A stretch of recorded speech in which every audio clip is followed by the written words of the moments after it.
It's time for the Hockey Writers Grindline, a weekly show covering everything Detroit Red Wings. Brought to you by our own iconic top line of Wings writers. Sit back and enjoy the grind. Welcome to the Hockey Writers Grindline. I am your host, Patrick Brown, and joining me as always, my line mates, Kyle Knopp and Jeff Middleton, and we are pleased to have you with us for another show. And guess what?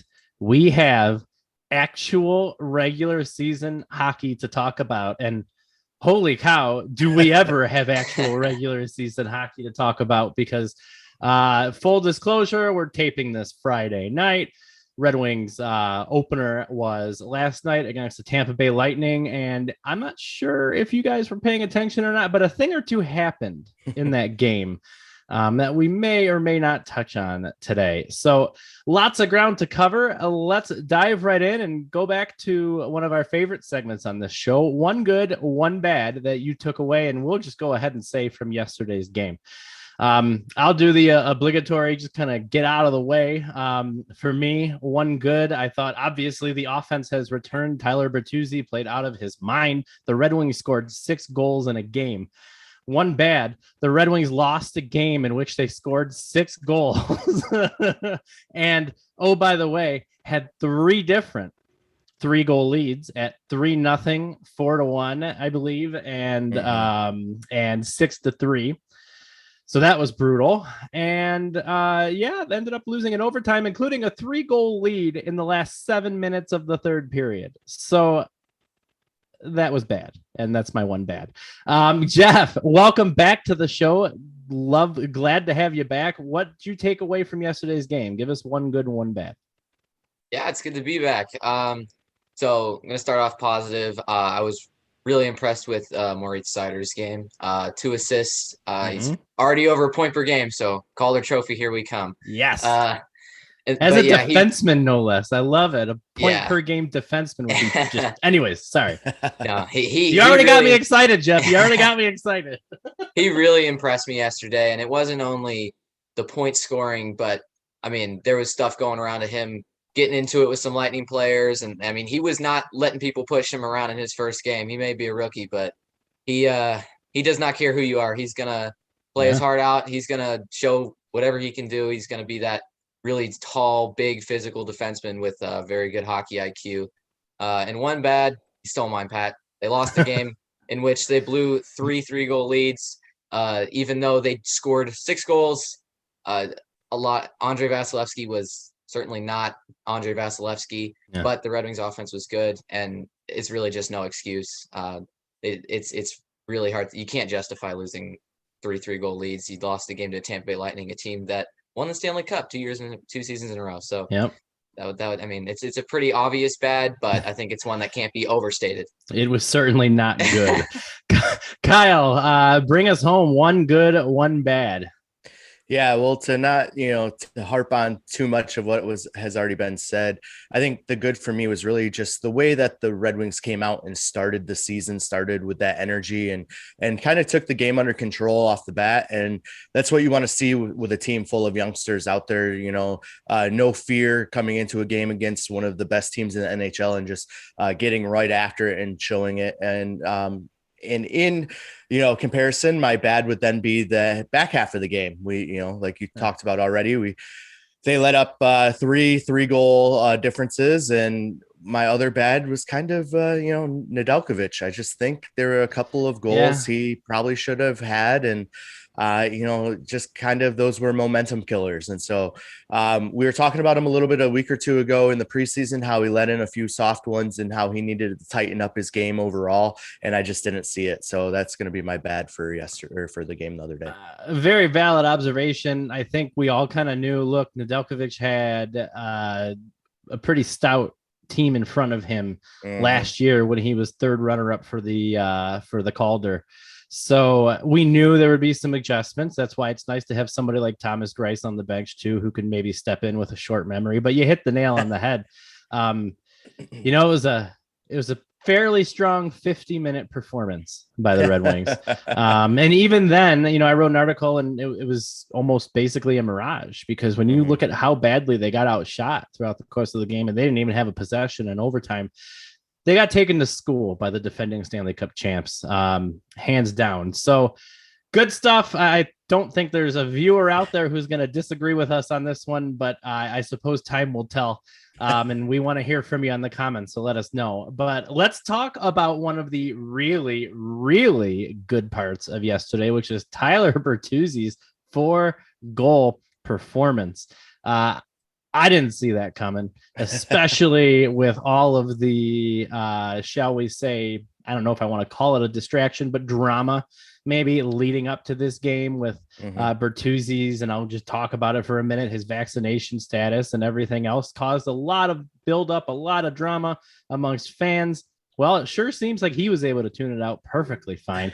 He was just goal after goal after goal. It was just awesome to watch. Right up there with other performances where we've seen Vrana, Mantha, up there with those performances. Didn't quite reach mule status just yet, but I think if he has anything to say about it, he may at some point in the near future. So, in any case, I thought it was awesome to watch. It was a lot of fun to watch. Texting back and forth with my cousin and my brother, and just talking about how much we were enjoying watching the game. Yes, that changed. But it was fun for a short time watching the Red Wings put up some points. So, Kyle, we're going to swing it over to you. Were you surprised by Tyler Bertuzzi's performance? Yeah, I mean, to say I wasn't would be a lie, right? We talked about this numerous times on our show. Who's going to be the person that steps up and fills that role that Verano was supposed to play this year?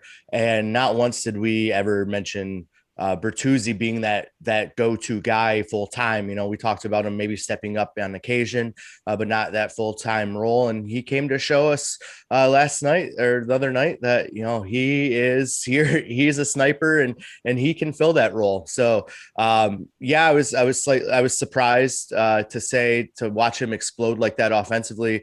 I mean, we did kind of see it last year, although he was only with the team for 9 games or so. He had an outpouring of points to start the season before he was injured. So it's good to see that he's fully healthy.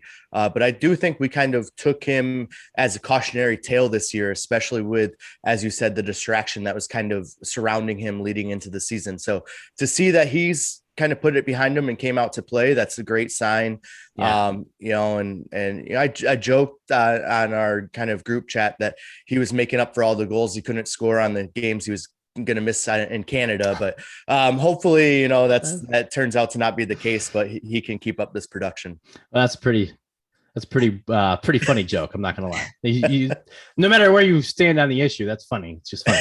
All right, Jeff, bring us home on that. Your thought? Were you surprised by Bertuzzi's performance last night? Yeah, I mean, I don't think there was anyone in the hockey world that wasn't surprised by that. Tyler Bertuzzi. We all know he's a very skilled forward. But the thing is he's never gonna be that guy that your offense goes to for 4 goals, 3 goals a game consistently. He's no Connor McDavid. But last night he played like Connor McDavid, but there were just he looked really he looked very dominant in the game, and that was something that you don't often see from him. A lot of times he's more of a support player that he has those flashes of dominance, obviously, because he's skilled. He's tremendously skilled.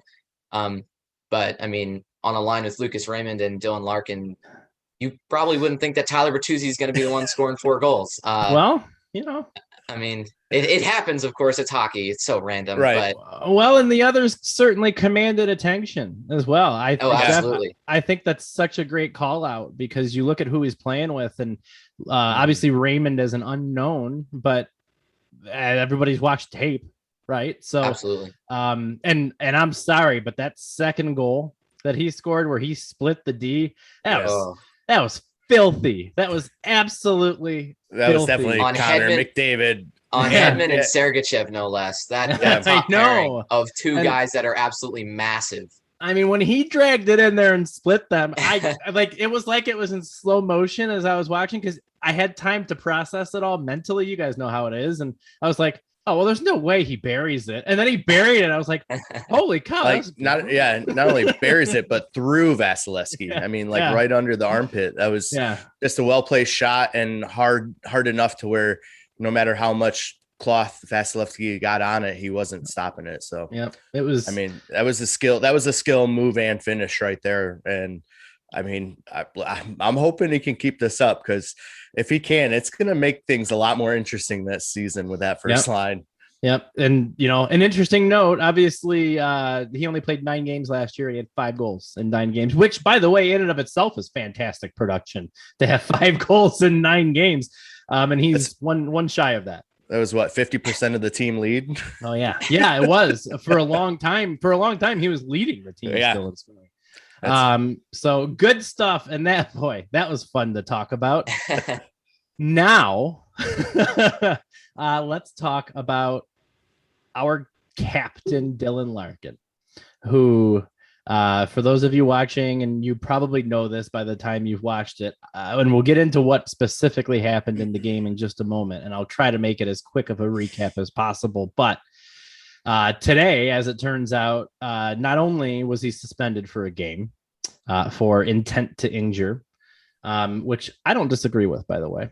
But more troubling, more concerning is he's going to see a specialist. And I don't know if they said what he was going to see a specialist for, if it was the same injury that happened against the Stars last year or what, but that's the more concerning part of this. One regular season game. Look, whether you agree with it or not, he turned around and sucker punched somebody with his glove on. The league can't sit back and allow that. They can't do that. They cannot sit back and allow that. And say what you will about Matthew Joseph cross-checking him from behind, and you can talk until the cows come home, and I agree with you 110%. What he did was dirty, and he should also be punished. But as captain of the Red Wings, Dylan Larkin has to have the wherewithal to get up and not turn around and go headhunting. And I can't be more clear. I understand why he did it. And I would have done the same thing. I guarantee you, especially when you consider this is his first regular season game back from the cheap shot he took from Jamie Benn that ended his season prematurely last year. So I understand everything behind it. I understand people saying they like seeing the fight, but you know what? You let Bertuzzi, you let Smith, you let them come in and do that, because what happened is at the end of the game, when the Red Wings were completely folding and floundering and they needed their captain on the ice, and he wasn't there because he had been tossed. Now, granted, he got hurt, so he might not have been in there anyway because he got hurt. And you guys, everybody, you can let me have it in the comments. And I'm telling you, I understand why he did it. But as soon as that happened yesterday, in my mind, I asked myself, this kind of made me laugh then afterwards, but would Steve Yzerman have done that? And I don't think Steve Yzerman would have turned around and sucker punched somebody. I don't think he would have done it. Maybe he would have dropped the gloves. Maybe they would have squared off. Somebody would have stepped in probably before that happened. Cue the grind line, if you will. But would Steve Yzerman have done that? And I don't think so. And I'm wondering what Yzerman thinks about what took place as well. So I'm off my soapbox. Woo! Felt really good to get that off my chest, I must say, because I had some pretty strong feelings about what went down. And all that said, get well soon, Dylan. It was a bummer to see what happened to you. That was BS. And Joseph should be disciplined, especially if the league is cracking down on cross checks. But, that's my 2 cents. So I've set the stage, I would say, and then some, I suppose. Jeff, let's go to you next. Your thoughts on what transpired yesterday and Dylan Larkin overall. Yeah, so I mean, there are so many different angles that you can approach this issue from. First, first and foremost, as a hockey player and as someone that's been around the game, tempers flare. It happens. Oh yeah. It's just a part of the game. It's an anger-inducing game. But and you're allowed to fight, so that helps. Yes, exactly. Anyways. But at the same time, you have to understand when you need to control your emotions. And as a captain, that's probably one of the biggest things for you to do. It's knowing when to fight the fight and when to let it go and do something else in the game. I mean, I think we'd all much rather have Dylan Larkin score 2 goals than throw a sucker punch and get kicked out of the game and possibly injure himself. Yeah. And you walk a fine line because there's, like you said, Dylan Larkin's season ended because of a Jamie Benn cross-check, a dirty cross-check, and you don't want that happening to you. And if the league thinks that they can get one over on you, or the players, like if they, I don't know what goes through people's heads, but if you're Dylan Larkin, you tell yourself you can't do that to me. I'm going to defend myself here. But there are guys on the team to defend you, and obviously you need to stick up for yourself and blah blah blah blah. But you have guys designated. You would rather have Tyler Bertuzzi fighting him than your captain Dylan Larkin. For sure. It's just it's a bad situation all around, and Joseph getting off the hook should not happen. Yeah. That should absolutely not happen. It doesn't excuse what Larkin did. It never will. If it was another player on another team, it's just an unacceptable situation. You can't cross-check somebody. You can't sucker punch somebody with your glove on. Drop the gloves at that point if you're going to do that. Yeah. Jeff, I love what you said there at the end. If it was another player on another team, like against the Red Wings, we'd be losing our mind over that sucker punch as well, for sure. So I think that was fantastic perspective. One more thing that I have to add. We were just talking about Bertuzzi. Anybody who questioned his commitment as a teammate, go back and watch that video when Larkin turns around and punches Joseph, because Bertuzzi saw it unfolding, and man, did he fly in there before anything bad or worse could happen to Larkin. So I loved seeing that and the way he jumped in there. So Kyle, your thoughts on what went down with Larkin? What do we make of all of this? This is such an onion of a topic. Oh, for sure. So many layers. Isn't it great? That's why we went to the first 2 topics super quick. I'm going to try and give my best version of my Cliff Notes as possible, just because we have a time limit and I want to keep everyone happy here. So there's so many different aspects to this. First, I want to say, like, I love Matthew Joseph. I watched him a lot when I was covering the Tampa Bay Lightning. I love his game. I think he's a great player. I think he brings a great energy to the team, but I also agree that was a dirty hit. It was unwarranted, and it definitely should have been called on the spot, and he should be fined and suspended for that type of hit, especially, as you said, if the league is cracking down. I completely understand why Larkin did what he did. First game back after the Jamie Benn incident, which wasn't called. He gets boarded from behind, neck head first. He's been having problem areas with that. He just got cleared for contact not too long ago. This happens. He gets up. He sees Joseph skating by, knowing, okay, no one grabbed him after that hit. Yeah. This is on me now. And, I think he should have stopped him, grabbed him, squared up with him. But I mean, the guy was seeing red, and more red than you're wearing right now, Pat. And I mean, he said, all right, I have to take this into my own hands because no one else is going to look out for me. Totally. And so I get that. And to answer your question that you presented, do you see Yzerman doing this? So I kind of want to throw a hypothetical out here. Yzerman joined the team when he was 18. He became captain at 21. He had an injury in his 3rd or 4th year that would put him right around the time he became captain. Larkin's in his 4th season as captain. 3rd season? It's his 2nd season as captain. He was named captain last year. Okay, so 2nd season. Okay, so say Yzerman he was the presumed captain for years, to your point, but yeah. All right. Perfect example. Say Yzerman gets injured in that 4th year. His 1st year as the captain. He missed half the season. It was the first time he was under a point per game player. He comes back in the first game. A guy takes a cheap shot at his injured area on his body. In the early 1990s, when the dead wings were a thing, would I expect Yzerman, the young captain, to stand up and sucker that guy to take and say, like, no, you're not doing that to me? Absolutely. Absolutely. So I'm answering, do I see a young Yzerman standing up and doing the same thing Larkin did?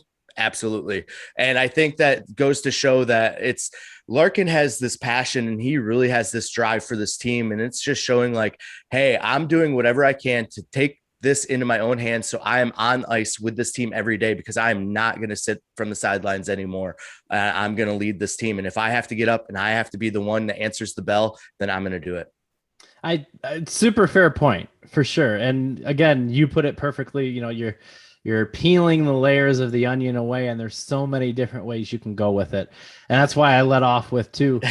You know, I understand what I would have done it. I would have done it. I would have without as well. question. So I get it. The way everything unfolded was unfortunate. It shouldn't have been an issue because it shouldn't have happened to begin with. The cross check shouldn't have happened, but it is what it is. We are where we are.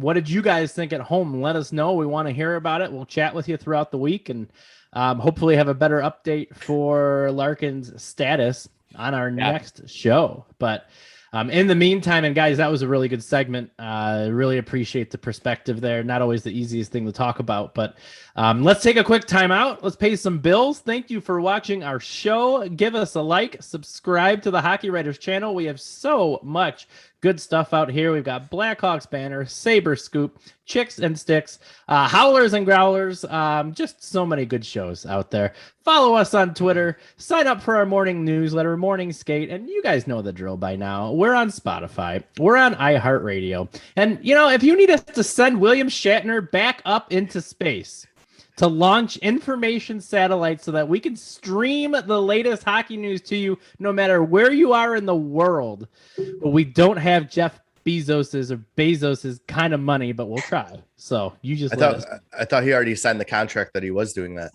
Did he? No, we didn't get him. It's still in the works. Okay. Our legal department is we're reviewing working on that. As a fellow Jeff, I'll try and talk to him, but no promises, but I'll try. There's liability concerns right now. Yeah. So, but seriously, thank you for watching. We wouldn't be here if you didn't watch, and it blows my mind every week to see how many people tune in to listen to us talk about the Red Wings, and we're very grateful for it. So, that said, let's talk about some of those comments. It was a busy week in the comments. We've got 3 specifically that we're going to highlight in the back half of our show.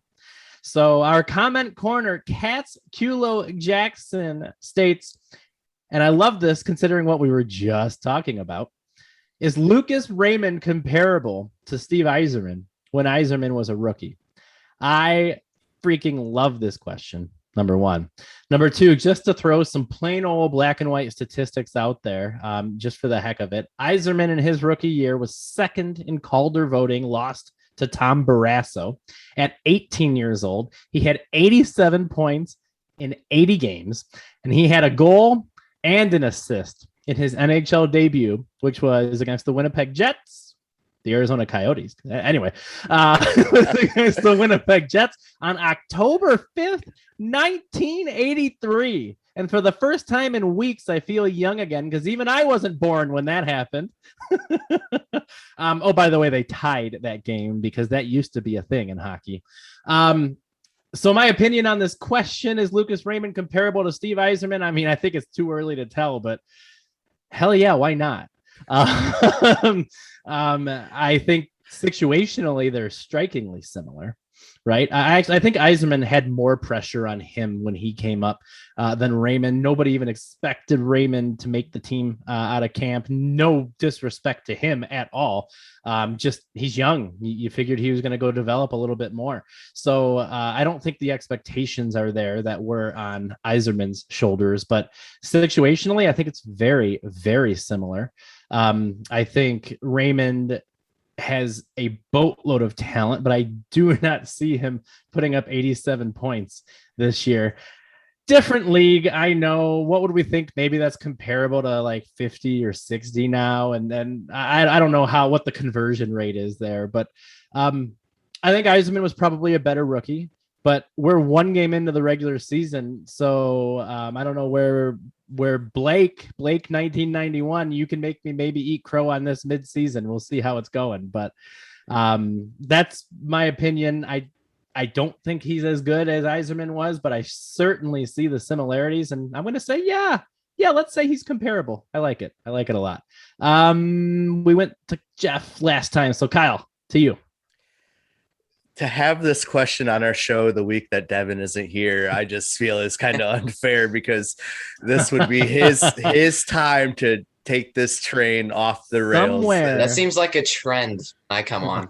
It's always a question that Devin deserves, and I'm not. It's great though because then we get to ask him next week and put him on the spot, Yes. and then he just has to answer. Oh then, yes, explain yourself right now next week. I like it. Absolutely. We love that segment. We haven't had one in a couple of weeks, so at least not a one that we planned for.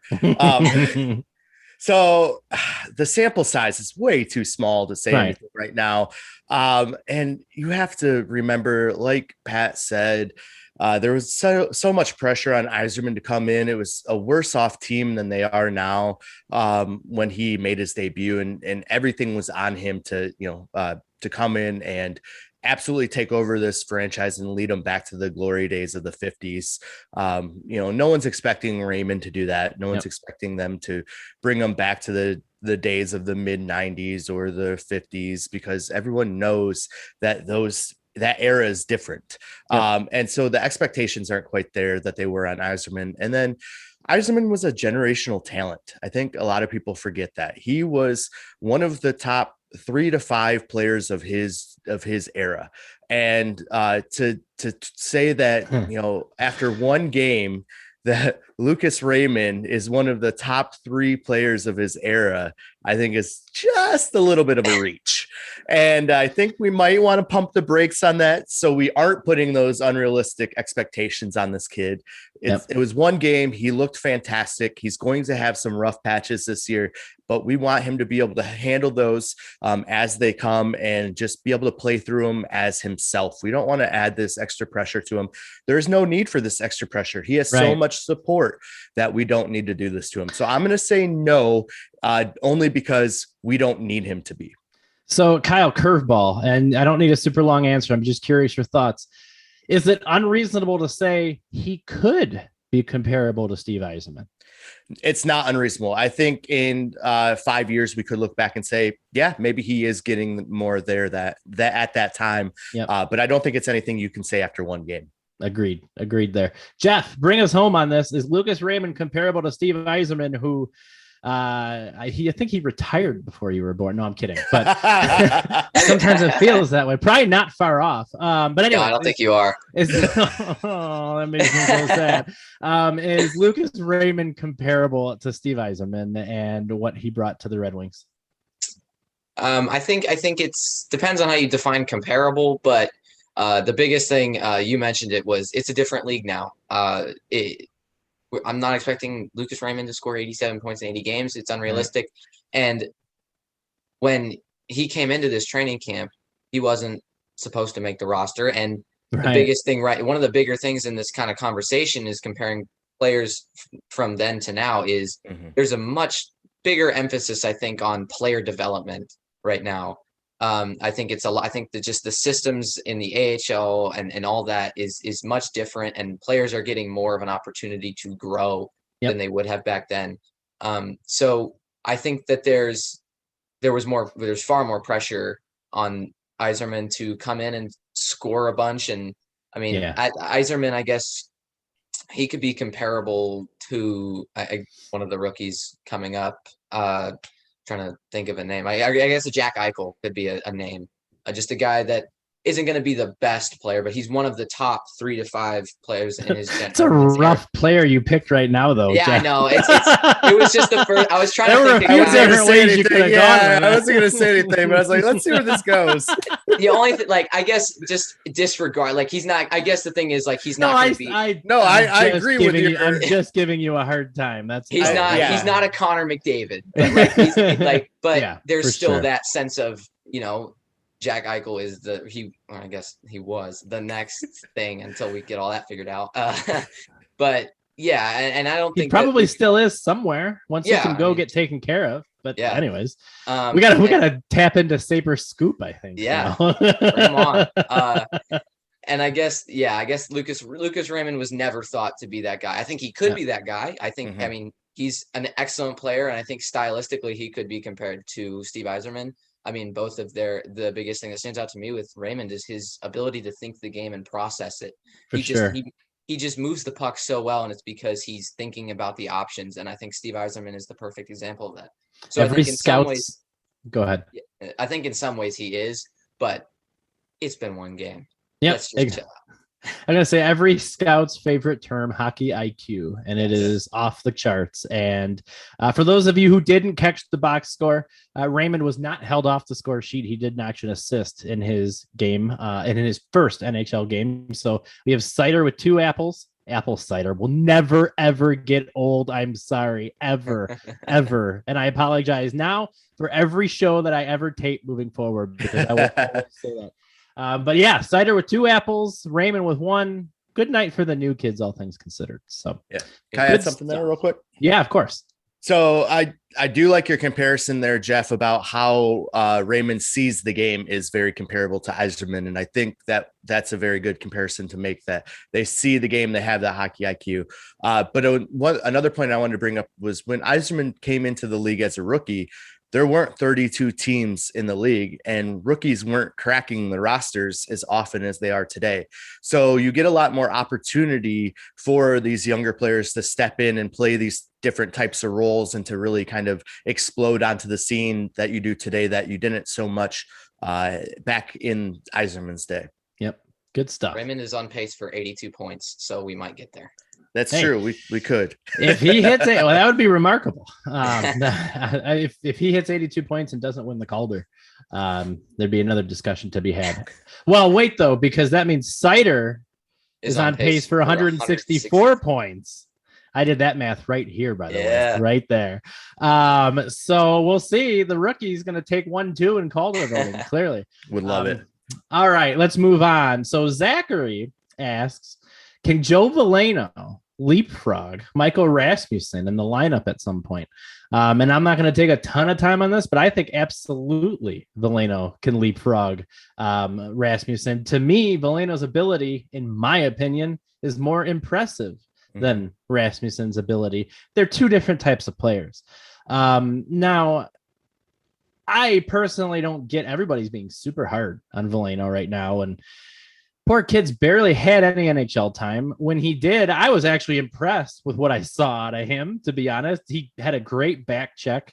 I'll never forget the stick lift. He set up a beautiful scoring opportunity on one of his first shifts in the league. And we've waited this long for Zadina. We're really going to pile all over Veleno already. So, and I'm not saying, Zachary, you were, because you weren't. You just asked the question. But I've heard a lot of Veleno taking a lot of flack, and I just don't get it yet because he just hasn't had the opportunity to mature. So, Jeff, your thoughts? Can Veleno, and I think I said it, but yes, I think absolutely Veleno can leapfrog Rasmussen. Jeff, what do you think?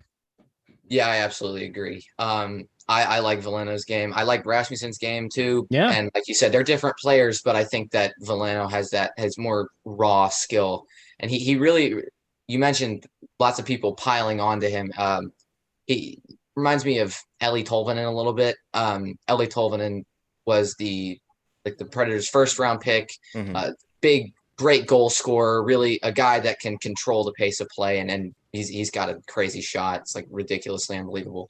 But because he didn't make the NHL when he was 18, he's all of a sudden a bust. Or when he was 19, he didn't make the NHL. And his NHL time was very limited. But you got to see some of what he can provide. And although he wasn't putting up points, you could still see it. You could still see him develop plays. You could still see him play great defense. There's just, I guess with lots of prospects, you expect them to make the NHL when they're like 19, 18, 20. And I don't think that's realistic at all, because there are some guys, I mean, Blake Wheeler was never a really great NHLer until he was like mid-20s. Yep. And some guys just develop like that. It's what happens. It's hockey. Some guys take shorter times, some guys take longer times. And they all take different routes. And I think that's what's great about the game, is there's always this kind of unknown factor. But yeah, I absolutely think that Veleno can pass him in the lineup. And I think they both can be very stouted contributors to the Red Wings in the future. Yeah. And I just you know what? I don't need to pile on. Super good points. Kyle, bring us home on this one because we're actually not even done talking about Veleno yet. So can Joe Veleno leapfrog Rasmussen in the lineup at some point? Absolutely. I agree with everything that both you said, Pat, and Jeff said. I think that Veleno very much will leapfrog Rasmussen at some point just because of his type of game is going to fit the Red Wings system much better moving forward. One thing I think Rasmussen might be utilized a little more is the winger position, and that might be his way to kind of latch on a little more within the lineup. But I really think that in terms of what the Red Wings are looking for center wise, it's going to end up being Veleno in the long run. Yeah, and don't get me wrong or us wrong, because Rasmussen made amazing strides last year. I think he looked great in the preseason too. Yeah, for sure. So that's not to knock his game at all. I just think Veleno's ceiling is a little bit higher, and he's in a position and plays a style of play. Kyle, I think it was you that said if it fits in very well with what the team is trying to do. So really good question, and we're not done talking about Veleno just yet, because Chris C, who I think we joked about on a show, Chris Chelios potentially commenting. It's gotta be, right? Gotta be. So Chelios. Are there any others? No, clearly not. And this question is actually kind of a sad question to end on, but is Joe Veleno the second coming of Evgeny Svechnikov? This would be another great question for Devin, to be honest. We got two for Explain Yourself right now next week. Now, all of that said, I sure hope not. I get the premise. And we hope that, because Svech never found his role. He never found his niche, if you will, in the lineup, and kind of paid for it. Even just sat on the taxi squad half the time last year. And it was so frustrating for fans. I'm sure it was for him, because of what his potential was. And he just never was able to harness that. I think he's in Winnipeg right now, I think. So certainly wishing him the best. I certainly hope that's not the case. I don't see why they would let Veleno rot away in the AHL for too long, because this is a different team than when Svech was even coming up a few years ago. This is already a very different team than that. They need the youth. They need the speed. They need the IQ.